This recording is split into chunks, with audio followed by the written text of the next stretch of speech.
चलिए इसका second part भी लिखता हूं मैं।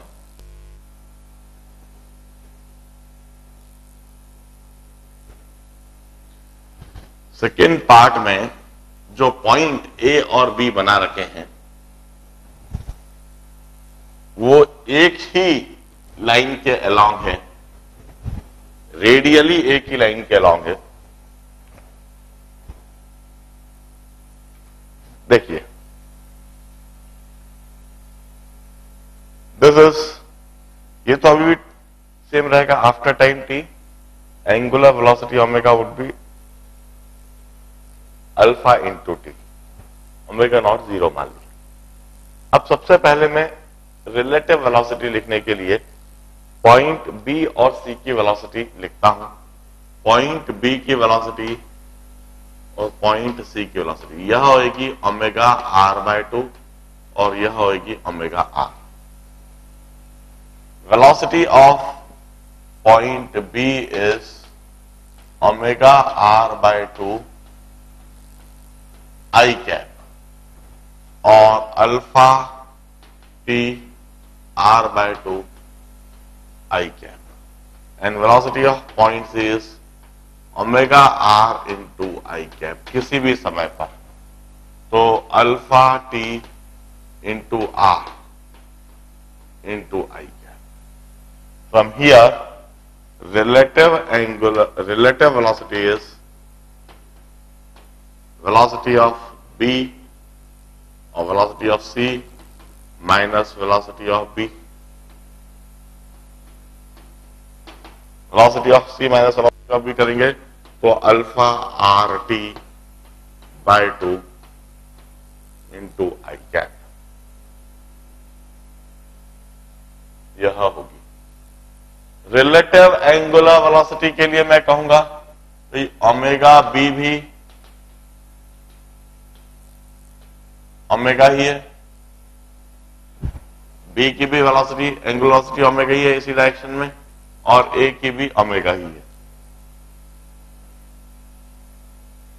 ऑल्दो मैंने ओमेगा का डायरेक्शन दिखाया नहीं है, मैं आगे रोटेशनल में इस बात को जरूर समझाता हूं, मगर फिर भी अभी तो मैं सिर्फ एक ही बात कहूंगा, angular velocity of B and C it's the same omega and both in anti clockwise direction. तो रिलेटिव एंगुलर वेलोसिटी तो जीरो होगी, because for both B and C angular velocity is omega in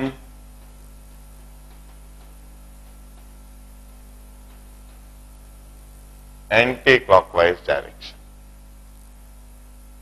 अब मैं acceleration के लिए लिखता हूं। Acceleration of B, देखिए बी के दो एक्सीलरेशन होंगे, एक तो रेडियल और एक टेंजेंशियल। रेडियल और एक टेंजेंशियल। रेडियल एक्सीलरेशन होता है omega square r, omega square r by 2, और वो रेडियल इधर होगा वाई एक्सिस के अलॉन्ग, तो जे। और टेंजेंशियल एक्सीलरेशन होगा अल्फा इंटू आर बाय 2, और यह होगा आई। और पार्टिकल सी के भी जो एक्सीलरेशन रेडियल और टेंजेंशियल, पार्टिकल सी का radial acceleration omega square are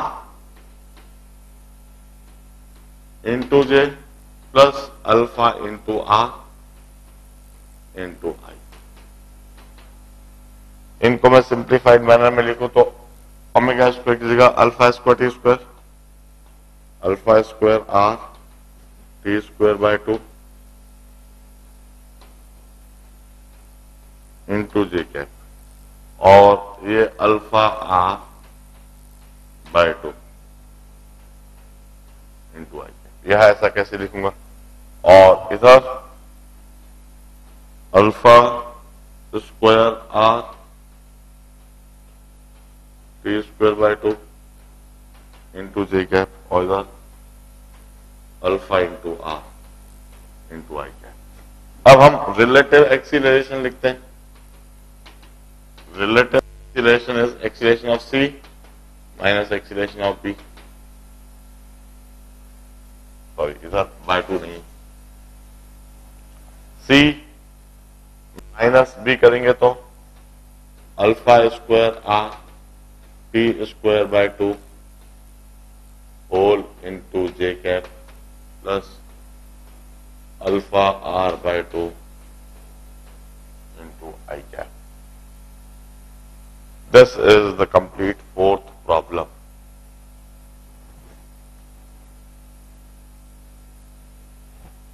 बड़े ध्यान से देखें, relative velocity, relative angular velocity और relative acceleration of the particles. In this case, particle B और C को दोनों केस में स्पेशल और peculiar positioning दी थी और उसके हिसाब से हमने लिखा है।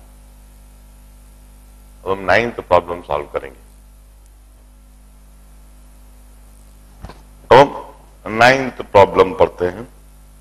A particle of mass m is moving with constant speed v in a circular path in a smooth horizontal plane, the plane of paper, by a spring force as shown in figure. If the natural length of a spring is L0 and stiffness of the spring is K, find the elongation in the spring. A particle of mass m is moving with constant speed v in a circular path in a smooth horizontal plane by a spring force.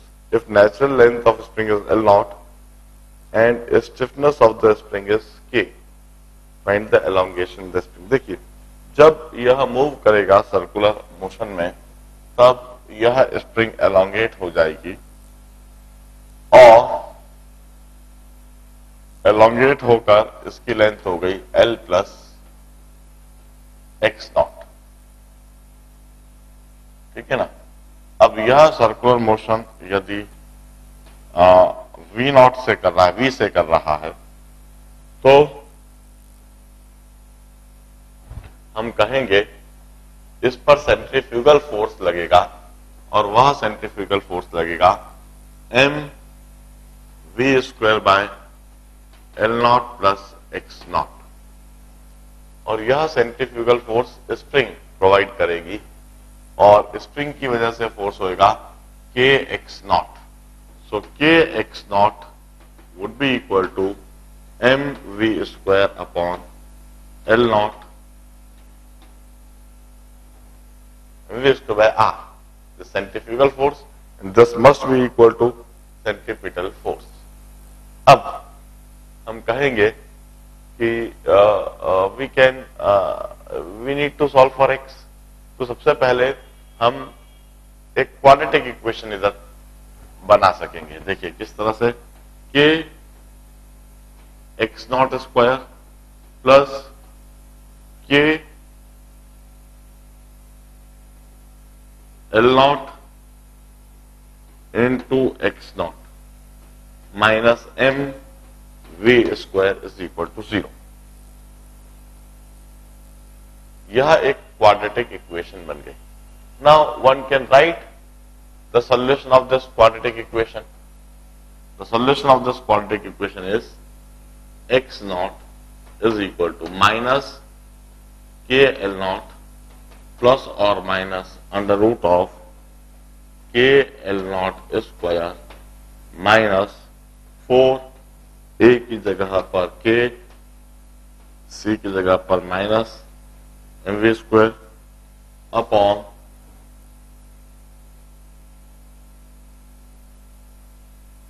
2 k। हम positive value choose कर लेते हैं, इधर positive term choose कर लेते हैं। Under root of k square L naught square plus 4 M K V square upon 2k minus k log. This would be the elongation in the spring.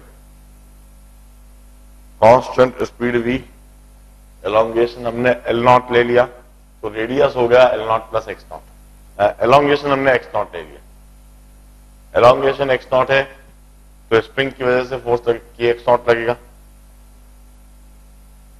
And this kx naught must be equal to centrifugal force.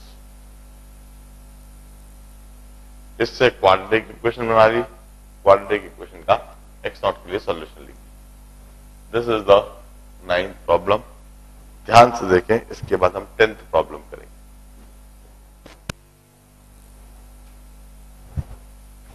देखिए 10th problem. A pendulum bob is released from rest when a string is just taut and horizontal. Find the tension in the string and acceleration of the bob as a function of angle theta made by the string with horizontal. देखिए, this is the initial situation.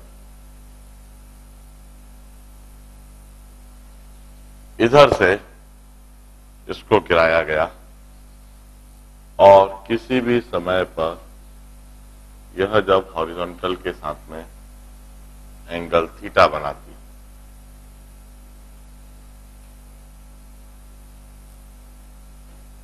इस theta angle पर, इसमें tension क्या है?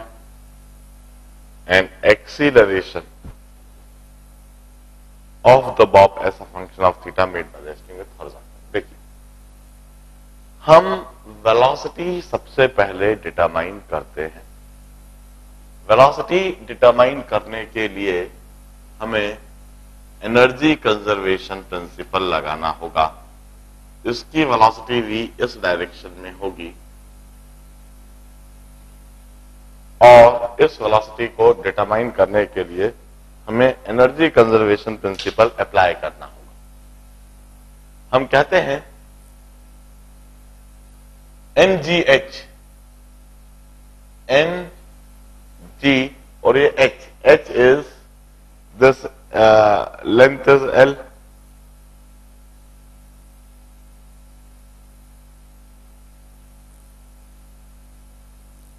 Length L ले लेता हूं मैं बस.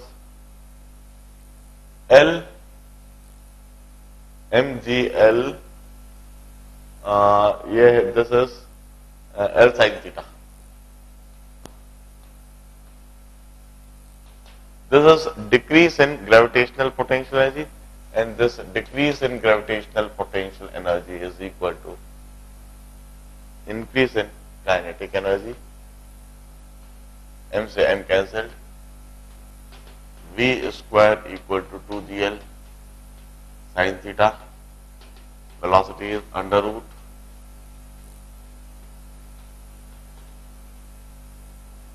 2gl sin theta. अब हम कहते हैं कि टेंशन जो होगा वो किस वजह से होगा, इस बात को समझे. इस सिचुएशन में हम फ्री बॉडी डायग्राम बनाते हैं. एक तो centrifugal force mv square bye L और दूसरा ग्रेविटेशनल फोर्स mg, तीसरा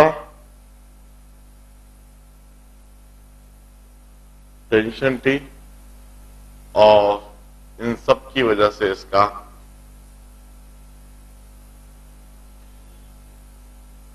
एक acceleration A. These are the external forces. यह टेंशन T.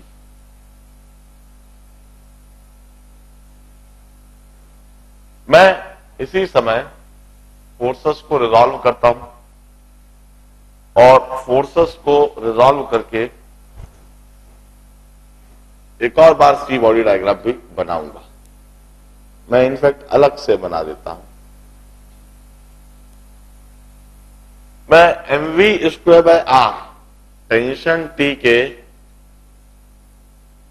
ठीक अपोजिट, यह जो mv स्क्वायर बाय आर है, mv स्क्वायर बाय एल, इसमें तो कोई फर्क नहीं करता हूं। जो mg है इसको जरूर रिजॉल्व करता हूं। अब इसे मैं रिजॉल्व कैसे करूंगा? अभी this is the direction of velocity tangential, और यही डायरेक्शन में एक्सीलरेशन ए है।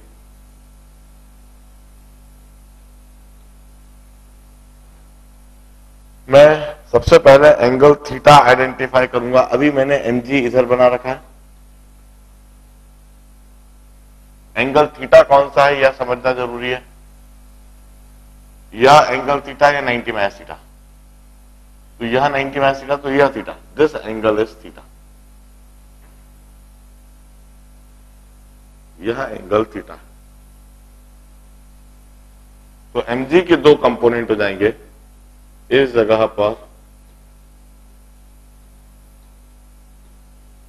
mg साइन थीटा और इस जगह पर mg cos theta.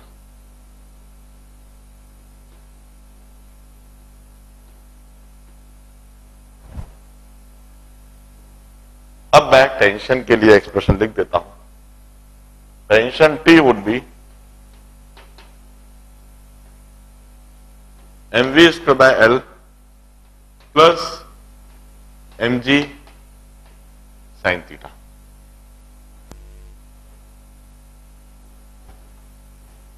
Tension T would be m by L into v square की जगह 2gl साइन थीटा और plus mg sine theta. L से कट गया। Tension T would be 3 mg sine theta. यह तो टेंशन T हो गया। Tension in the string,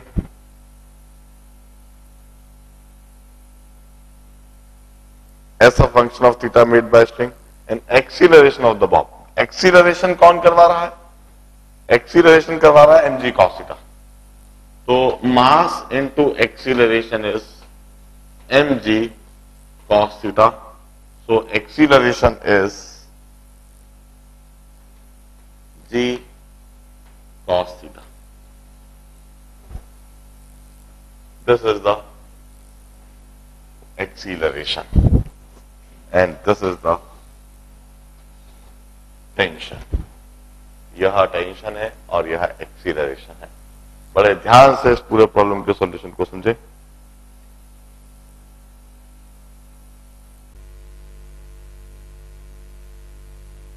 एक बात और ऐड कर दी जाए, this is in fact tangential acceleration. यह जो एक्सीलरेशन है टेंजेंशियल है, दिस इज टेंजेंशियल एक्सीलरेशन। इसके अलावा वहां पर एक रेडियल एक्सीलरेशन भी होगा, वहां पर एक रेडियल एक्सीलरेशन भी होगा। और वो रेडियल एक्सीलरेशन क्या होता है वहां भी लिख देते हैं। Radial acceleration is v square by L. Radial acceleration is v square by L. So radial acceleration is v square by L, that is 2g sine theta, 2g sine theta. This is radial acceleration.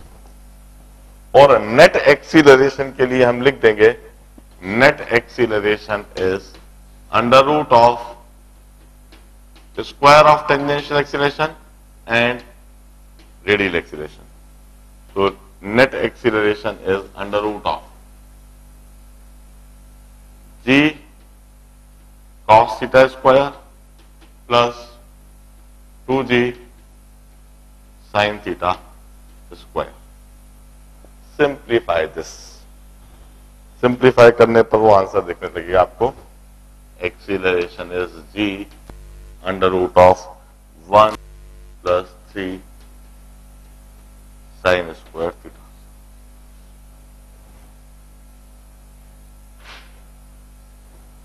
ध्यान से देखिए।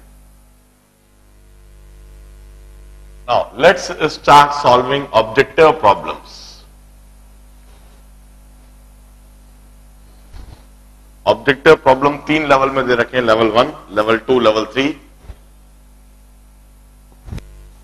हम level 1 के doubts पहले लिख लेते हैं, फिर लेवल 2, देन लेवल 3।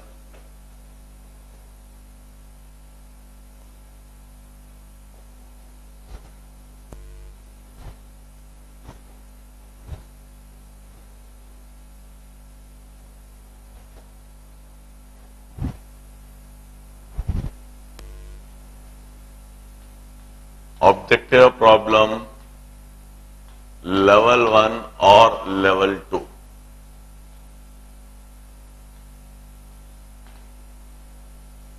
हाँ जी, प्लीज जिसके हाथ में माइक है वो बाकी सभी के डाउट भी बोल दो।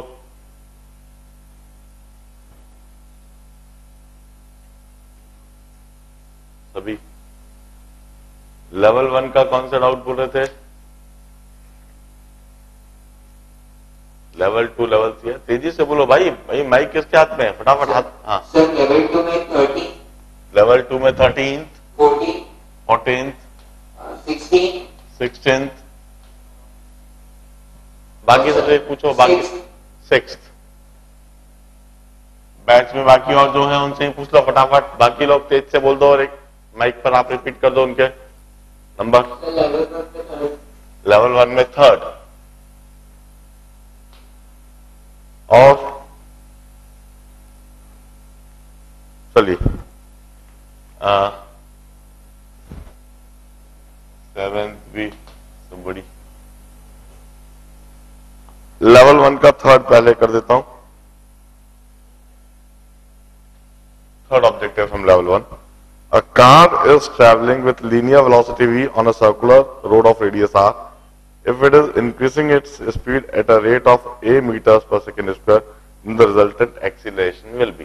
देखिए, यदि वह अपनी स्पीड a से इंक्रीज करता है तो टेंजेंशियल एक्सीलरेशन तो उसका डेफिनेटली a है। टेंजेंशियल एक्सीलरेशन उसका a है और उसका एक रेडियल एक्सीलरेशन भी है। Radial acceleration is A R. यह रेडियल एक्सीलरेशन है v square by small r दे रहे हैं, ठीक है ना। द रिजल्टेंट एक्सीलरेशन हम कहते हैं it's vector sum of radial and tangential.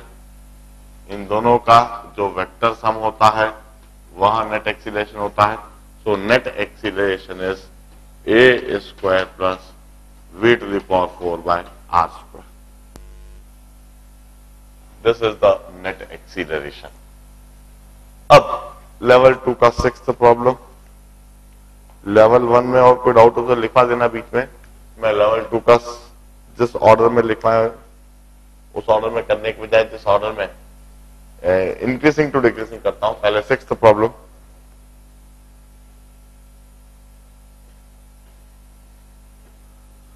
A particle of mass m1 is fastened to one end of the string and one of m2 to the middle point, and the other end of the string is fastened to fixed point on a smooth horizontal table. The particles are then projected so that the two portions of the string are always in straight line. Describe, find the ratio of tension. देखिए,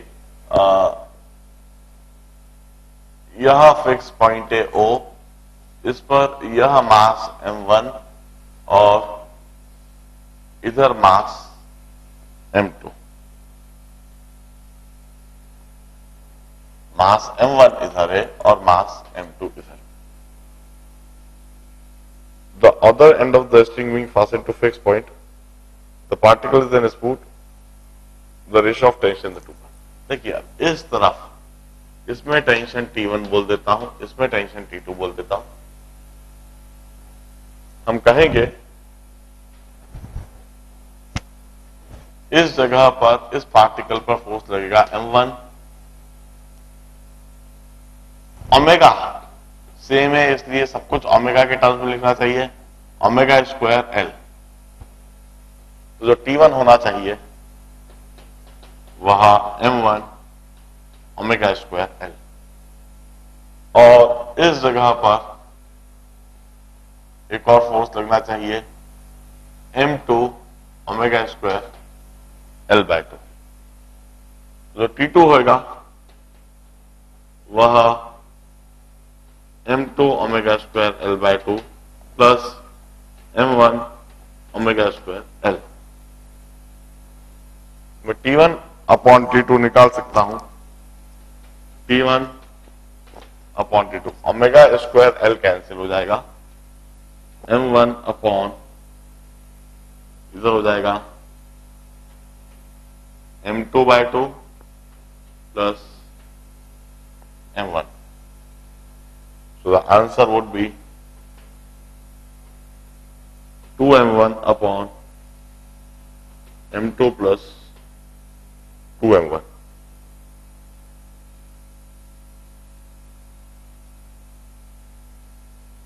और उन्हें T2 upon T1 लिख रखा है, उन्हें जो लिख रखा है वह T2 अपॉन T1, हमने T1/T2 लिखा है, उन्हें जो दिया है that is T2/T1, that is M2 plus 2M1 upon 2M1।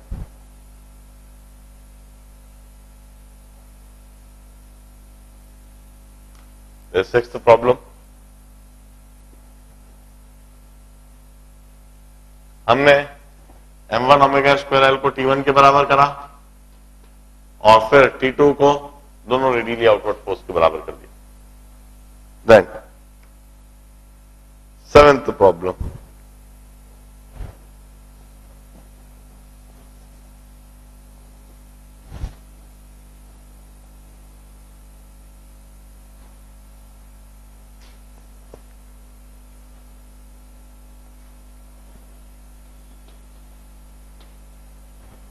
A mass M is revolving in a vertical circle at the end of a string of length 20 centimeter. By how much does the tension in the string at the lowest point exceed the tension in the topmost point? ये already हमने situation कर रखी है। देखिए, यदि इस जगह पर वेलोसिटी v1 है तो इस जगह पर वेलोसिटी v2 होती है, और हम अच्छी तरह से जानते हैं इन्हें रिलेट करने के लिए एनर्जी कंजर्वेशन प्रिंसिपल लगाना होगा। इस जगह पर हम कहेंगे kinetic energy half m v1 square, जबकि इस जगह पर यही चीज potential energy mg into 2r plus half m v2 square. तो v1 square is equal to 4 gr plus v2 square. यह रिलेशनशिप पहले लिख लिया।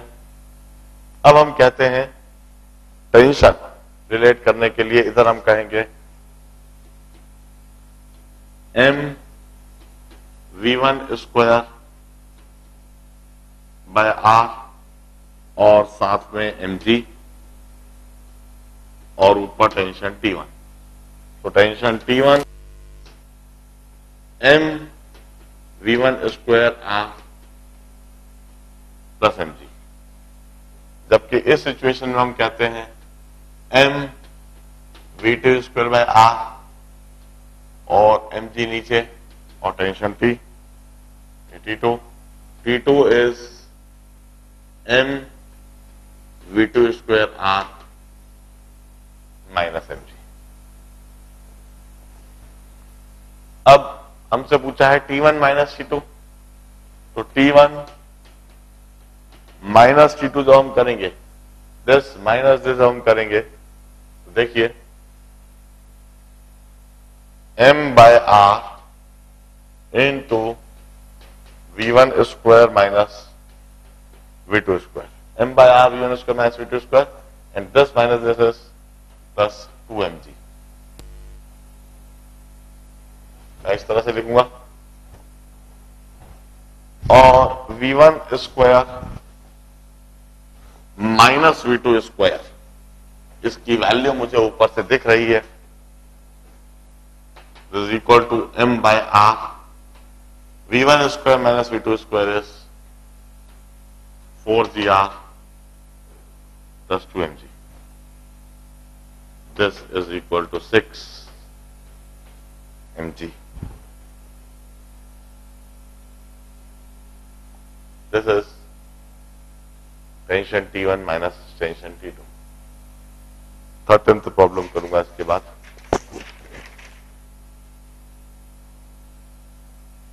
एक बार ध्यान से देख लीजिए इसके सॉल्यूशन को.